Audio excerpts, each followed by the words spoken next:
संत तुकाराम का जीवन परिचय। गुरुओं का गौरव अतीत से वर्तमान तक है और भविष्य में भी रहेगा। गुरु समाज को ज्ञान और अध्यात्म का मार्ग प्रदान करके किसी भी राष्ट्र को उन्नत बनाने में सबसे महत्वपूर्ण योगदान देते हैं। ऐसे गुरुओं को संत कहे या धरती पर ईश्वर का रूप, क्योंकि उनका जीवन तो किसी चमत्कार से कम नहीं। उन्होंने अपना पूरा जीवन समाज के कल्याण के लिए समर्पित कर दिया, ठीक वैसे ही जैसे भगवान अपने भक्तों का कल्याण करते हैं। ठीक उसी तरह कई संतों ने भी समय समय पर इस धरती पर जन्म लिया और अपने चमत्कारों से, अपने विचारों से समाज को सही रास्ता दिखाया। सनातन धर्म सेवा पर हम भारत के सिद्ध गुरु सीरीज के माध्यम से महान संतों और गुरुओं के जीवन और उनकी शिक्षाओं से आपको रूबरू कराने की एक अनोखी पहल की शुरुआत कर चुके हैं। इसमें हम आपको महान संत स्वामी रामकृष्ण परमहंस की जीवन गाथा से परिचित करा चुके हैं। अगली कड़ी में हम लेकर आए हैं ऐसे ही एक महान संत तुकाराम महाराज के जीवन से जुड़े उन पहलुओं को जो हमें जीवन जीने की कला तो सिखाते ही हैं, साथ ही हमें यह भी बताते हैं कि हमें अपने आप को प्रभु के चरणों में किस प्रकार से समर्पित हो जाना चाहिए। संत तुकाराम जी 17वीं शताब्दी के न सिर्फ एक महान संत कवि थे, बल्कि वे भारत में लंबे समय तक चले भक्ति आंदोलन के एक प्रमुख स्तंभ भी थे। उन्होंने अपनी शिक्षाओं और भक्ति मार्ग से लोगों का मार्गदर्शन किया। वे हमेशा जाति और धर्म से ऊपर उठकर इंसानियत का पाठ पढ़ाया करते थे।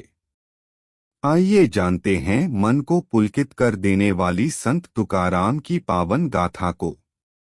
यह बात है सन 1608 की, जहां महाराष्ट्र स्थित पुणे में इंद्रायणी नदी के तट पर एक छोटा सा गांव है। देहु जनश्रुति के अनुसार इस स्थान पर महान संत तुकाराम का जन्म हुआ। उनका बचपन ममतामयी मां कंकई और पिता बोलहोबा की देखरेख में बड़े आनंद में बीता। प्यार से सब उन्हें तुकोबा कहकर बुलाते। उनके पिता श्री विट्ठल जी के भक्त थे। पिता का अनुसरण करते हुए तुकाराम भी इस भक्ति रस में डुबकी लगाते रहते थे। हालांकि उनके परिवार का खुद का खुदरा बिक्री का व्यवसाय, खेती और व्यापार था, इसलिए तुकाराम जी को कभी किसी भी बात की चिंता न थी। हंसते खेलते बचपन ने जवानी की ओर कब रुख कर लिया पता ही नहीं चला, लेकिन भविष्य के गर्भ में कुछ और ही छिपा था। तुकाराम जी जब लगभग 18 साल के हुए, तब उनके पिता का देहांत हो गया। पिता के देहांत के 1 साल बाद उनकी मां कनकाई का स्वर्गवास हो गया। तुकाराम जी पर मानो दुखों का पहाड़ टूट पड़ा। मां ने लाडले के लिए क्या नहीं किया था। जीवन में सब कुछ तो था, लेकिन अब प्यार से खाना कौन खिलाएगा, कौन जीवन में आगे बढ़ने की राह बताएगा, यह सब सोचकर तुकाराम जी उदास हो गए। लेकिन तुकाराम जी ने सब्र रखा। वे हिम्मत नहीं हारे। उदासीनता, निराशा के बावजूद 20 साल की अवस्था में वे प्रभु की भक्ति करते हुए घर गृहस्थी में मन लगाने का प्रयास करने लगे। लेकिन काल को यह भी मंजूर न था। 1 साल बाद परिस्थितियों ने प्रतिकूल रूप ले लिया। महाराष्ट्र में भयंकर अकाल पड़ा। समय था सन 1629 का, जब सूखा पड़ गया और सूखी जमीन बारिश की एक बूंद के लिए तरस गई। लेकिन फिर जब बरसात हुई तो अतिवृष्टि में फसल बह गई। लोगों के मन में उम्मीद की किरण बाकी थी, पर सन 1630 में बिल्कुल बारिश नहीं हुई। चारों ओर हाहाकार मच गया। अनाज की कीमतें आसमान छूने लगीं। हरी घास के अभाव में अनेक जानवरों के प्राण चले गए और अन्न की कमी सैकड़ों लोगों की मौत का कारण बनी। इस भयानक अकाल ने तुकाराम की पत्नी और बेटा भी उनसे छीन लिया। उनकी मृत्यु और फैल रही गरीबी का सबसे ज्यादा प्रभाव तुकाराम जी पर पड़ा और वो काफी दुखी हो गए। तब उन्होंने खुद से चर्चा करने की ठानी और सह्याद्री पर्वत श्रृंखला पर ध्यान लगाने चले गए। उनके जीवन में यह वो समय था जब वे जिंदगी में आए हादसों से हार कर निराश हो चुके थे। जिंदगी पर से उनका भरोसा उठ चुका था। ऐसे में उन्हें किसी सहारे की बेहद जरूरत थी।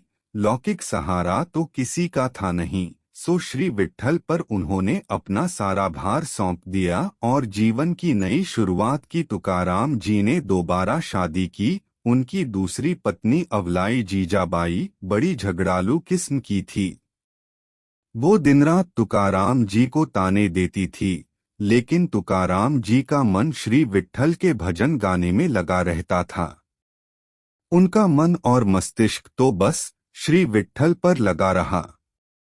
वो इतने सरल, दयालु और साधु प्रवृत्ति के थे कि लोग उनको सीधा सरल जानकर ठग लिया करते थे। एक बार का किस्सा आपको सुनाते हैं।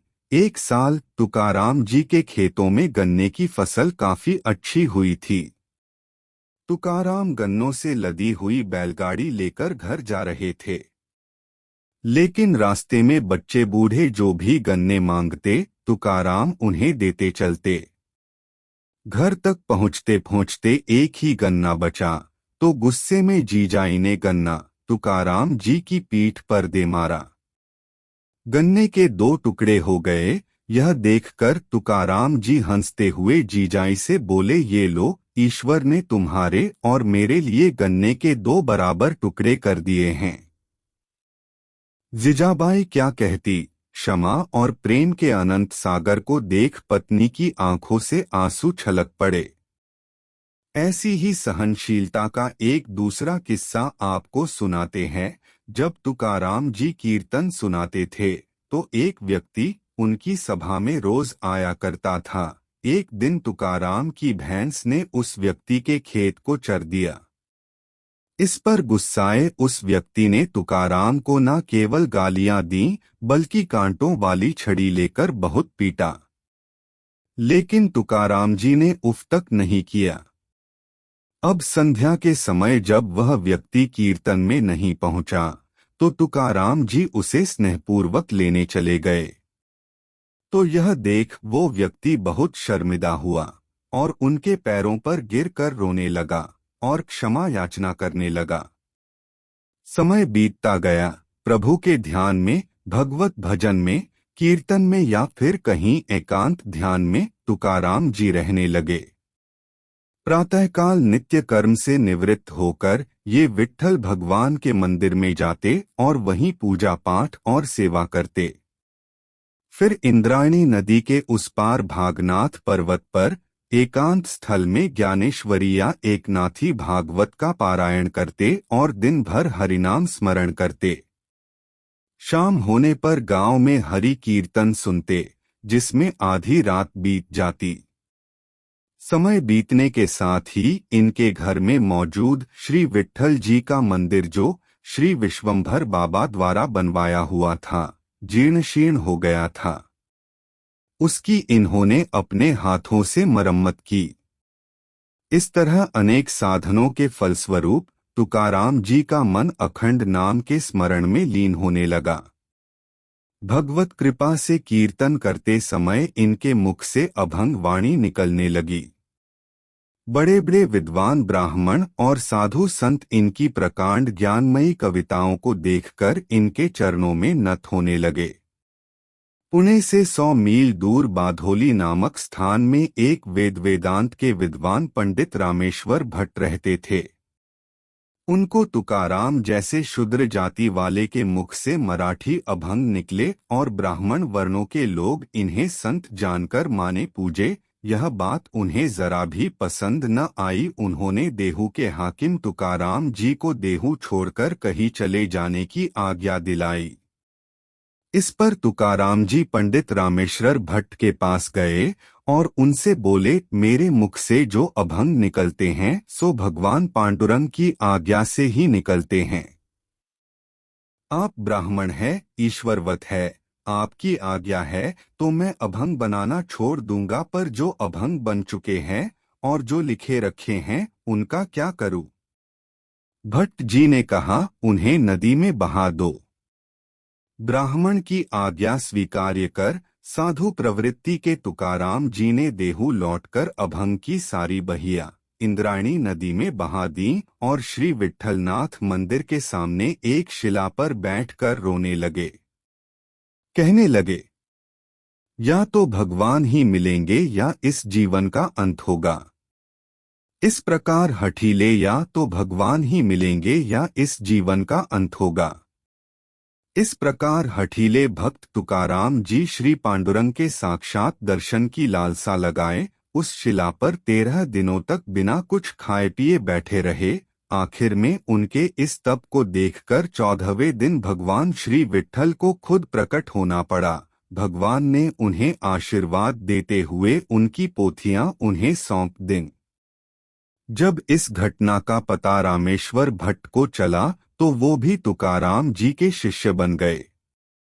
संत तुकाराम के चमत्कारों और श्री विट्ठल के प्रति उनकी भक्ति की ख्याति दूर दूर तक पहुंचने लगी और छत्रपति शिवाजी महाराज कजा पहुंची तो शिवाजी के मन में भी उनके दर्शन की लालसा होने लगी।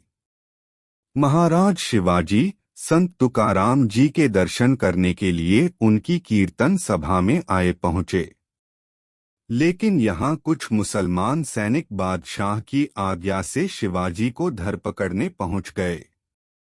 ऐसा कहा जाता है कि तब शिवाजी की रक्षा करने के लिए तुकाराम जी ने अपनी चमत्कारिक शक्ति से वहां बैठे सभी लोगों को शिवाजी का रूप दे दिया, जिससे मुसलमान सैनिक अपना सिर पीटते हुए वहां से खाली हाथ ही लौट गए। भक्ति और भलाई का सिलसिला यूं ही चलता रहा। सारा जीवन प्रभु भक्ति और जनसेवा को समर्पित कर 1649 को संत तुकाराम इस लोक से विदा हो गए।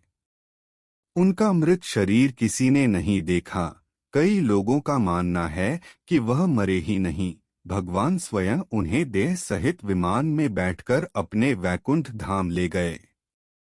ऐसा कहा जाता है कि वैकुंठ सिधारने के बाद भी तुकाराम जी महाराज कई बार भक्तों के सामने प्रकट हुए। देहू और लोहगांव में तुकाराम जी के अनेक स्मारक हैं। उनका जीता जाता और सबसे बड़ा स्मारक अभंग समुदाय है।